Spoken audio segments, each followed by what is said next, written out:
Hey, how's it going? Hope you're having a great day, and welcome to the video. Today I am doing a creature design, and it is a kind of noodly eel dragon. This was originally a very loose sketch in my sketchbook. I tried to import it into Krita to trace it, but for whatever reason, Krita just wouldn't take it.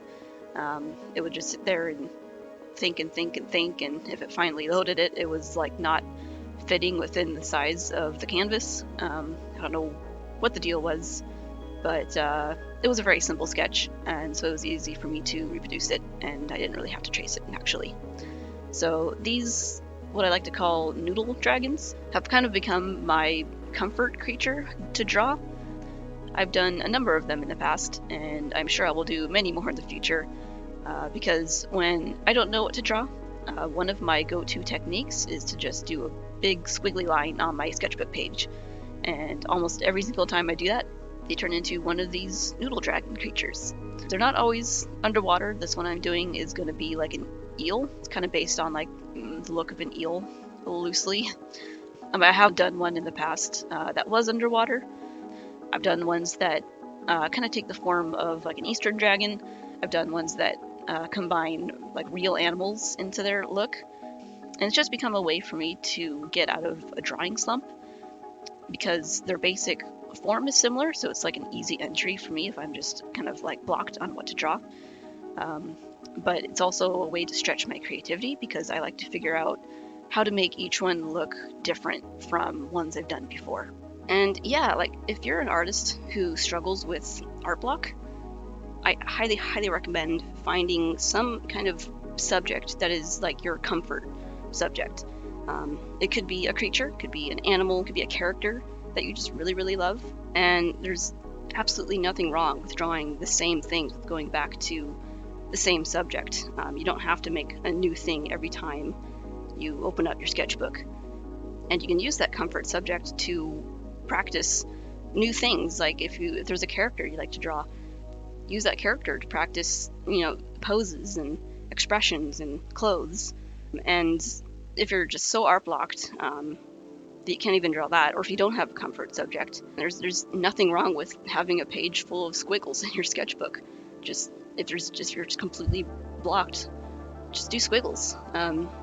Any kind of technique that gets you making marks on your page is a good technique. And the squiggles don't even have to turn into anything if you don't want to. Just draw something. And I don't know, I know some people are concerned with their sketchbooks looking neat and pretty and tidy, and every page being beautiful.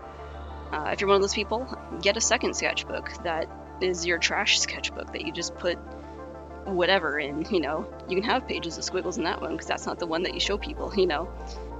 And yeah, and then once you do your squiggles, if you're feeling up to it, go back and see if you can see anything in there. Do what I do, draw one big squiggle and turn it into something. If you hadn't heard of the random shape challenge, it's where you just draw random shapes. Turn your brain off and just fill your page with shapes, anything. And then once you're done, go back and see if you can find a subject in those shapes. Maybe monsters, maybe animals, maybe characters, kitchen appliances, I don't know. I do that all the time. It's a great way to get yourself out of art block. And yeah, just to repeat myself, just don't feel any shame for just having that thing that you like to draw. If you like to draw it, then draw it. Art should be fun, right? You should have fun with your art. And yeah, just do whatever you can to get yourself drawing. Anyway, that being said, there are a lot of ways my noodle dragons are very similar. The first reason is, of course, their long, noodly bodies. The second is they always have arms, but they don't have legs. I don't know why, I just think they look a little bit more streamlined if they just have arms. They're either always flying or they're always underwater, so they have no reason to have legs, in my opinion.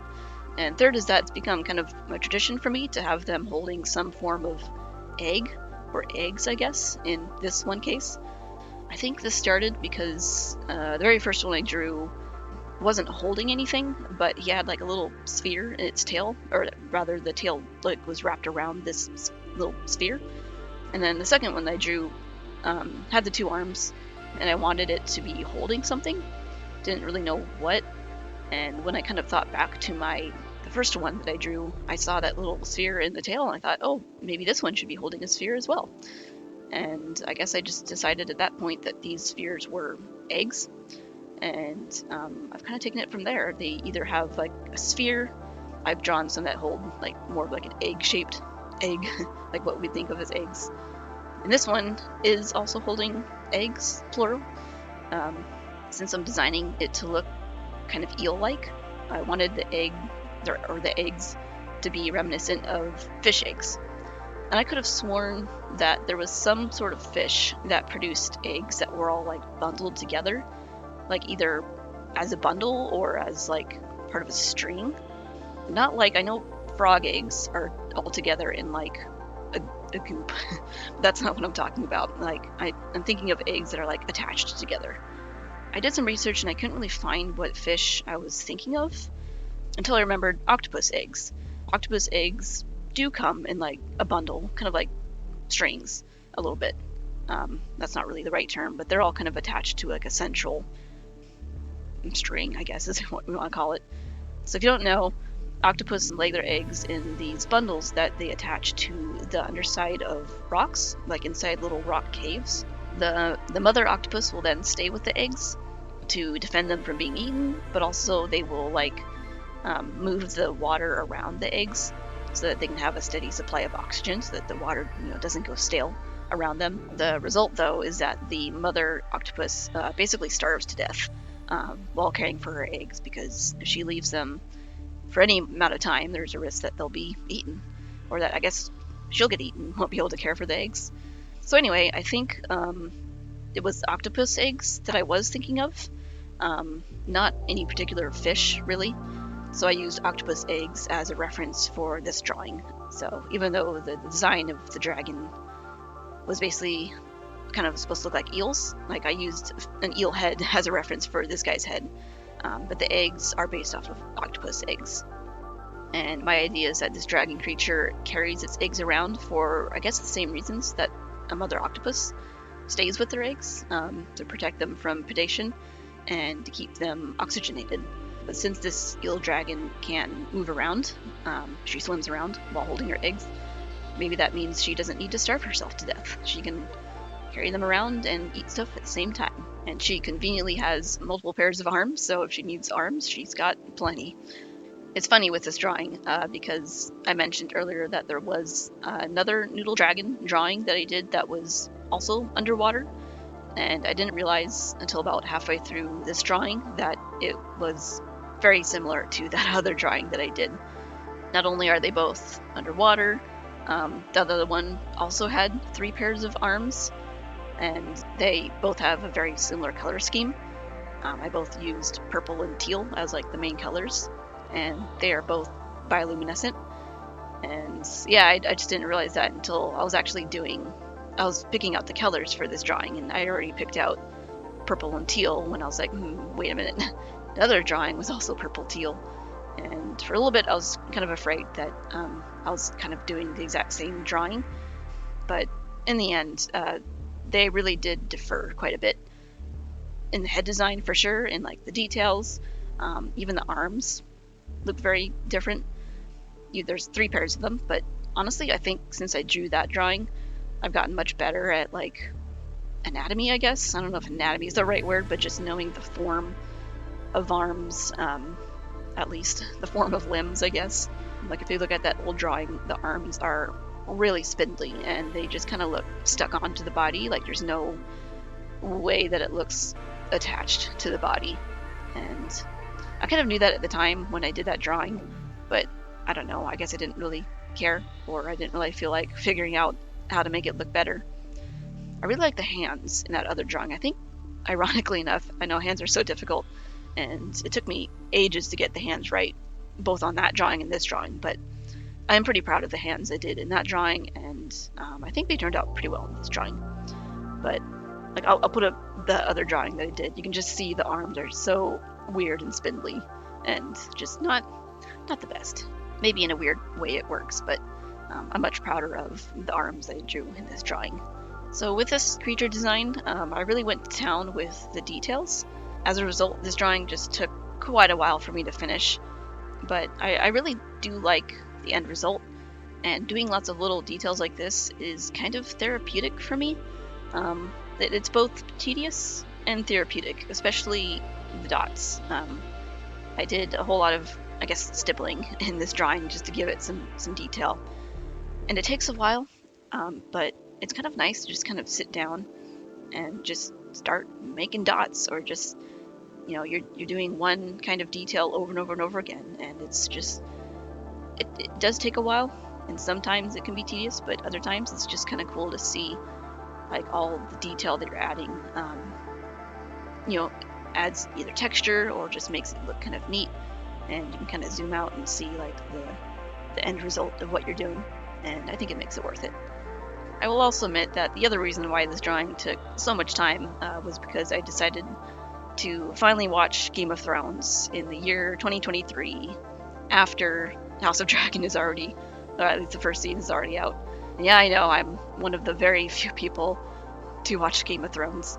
It was a huge deal when it was coming out, and I would see people talking about it, and it's like, oh, that sounds interesting, but I didn't have HBO at the time, and I didn't really want to like buy another streaming service just to watch Game of Thrones. But it's been a while, and I finally got myself HBO for The Last of Us.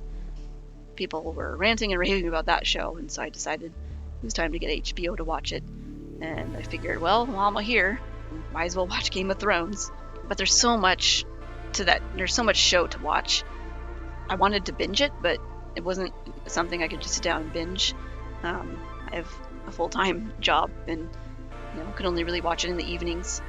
But I also wanted to do this drawing, and so I kind of broke a personal rule, which was to not work on like a full illustrated piece, a drawing, while watching TV.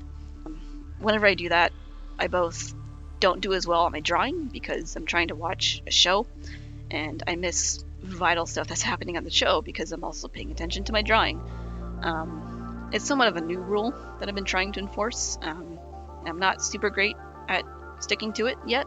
I'm trying to, but in this case, it's like I want to get through this show. I don't want to watch an episode a day or something because it'll take absolutely ages to get through it. So, broke my rule there. Yeah, it took me longer to make this drawing.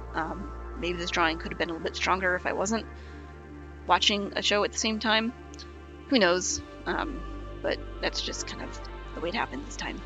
And yes, Game of Thrones was great until the last season. I went into the show knowing that. I knew the last season was supposed to absolutely suck. But I didn't really know, or at least I didn't remember exactly why it was supposed to suck so bad. Yes, it does suck, and it's a tragedy that the last season was so bad. But at least I went into the show knowing that was going to happen. So, I don't know. If you haven't watched Game of Thrones, if you want to, just be aware that, yeah, the last season pretty much ruins it. But it's pretty good up until that season, honestly. Unless you're put off by, certain subject matters that are present in the show, which is totally valid. That's the reason why I put off watching this show for the longest time. It's not that I wasn't willing to watch it, it's just I wasn't willing to pay for a new subscription service for that show. But, so, yeah, that's my random tangent of the video. And yeah, I don't have much else to say right now. I think I'll come back near the end and talk about the end result.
So I am pretty pleased with this drawing. I've been staring at it for quite a while. I do like the colors, I like the glowy effect, I like the form. I talked about how I like how the arms came out, but something kind of kept bothering me about this drawing. It took a lot of staring at it for me to figure out.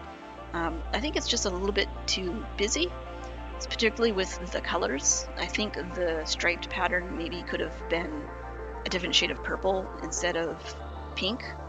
And I think that the throat of the creature, which I made kind of like a glowy red, could have been a little bit less bright. My intent was to make it look like it had something like fire building up inside of it. Maybe if not fire, just some kind of substance that glowed. Maybe it was just light, I don't know. But it kind of competes with the glow from the eggs. And if you think about it, like the skin around the throat should be pretty thick. And it makes more sense for the glow to be a little bit more muted now that I look back at it. And I have a few other nitpicks. I'm not quite sure what the overall light source is, and I think I kind of fumbled on that. I did make the kind of the top of the dragon a little bit darker than the belly, but my intent with that was kind of just as that's how it's colored. Like, you know, undersea creatures typically have a light belly and a dark top because when you're looking up from it from below, there's some light filtering in, then it kind of blends in with that light. And if you're looking down at it from the top, then it's going to be dark, so it blends in with the darkness. So that was really my intent with that. And I guess I didn't really think about a light source, and I didn't really color it in a way that made it look like there was a light source. Although I do like to imagine that we're seeing this creature from the perspective of a deep sea exploration vehicle, and those things have these really bright spotlights that they shine around so that they can see stuff. So I like to imagine this thing like suddenly appearing in those bright spotlights in front of you, and maybe in that context this makes sense because those bright spotlights wouldn't really generate many shadows unless there's like an overlap. But even in that case, like behind the arms, there could have been a little bit more shadowing. I think the arms kind of are a little bit hard to discern from the body behind it because there's no shadows. So yeah, that was a little bit of a fumble here. I didn't really realize that until, well, I don't know. I kind of thought about it while I was drawing it, but I just, for whatever reason, just didn't do it. And once I was done, I didn't want to go back and fix it. So it is what it is. That being said, I'm still pretty happy. I do like the color selection. I like the form.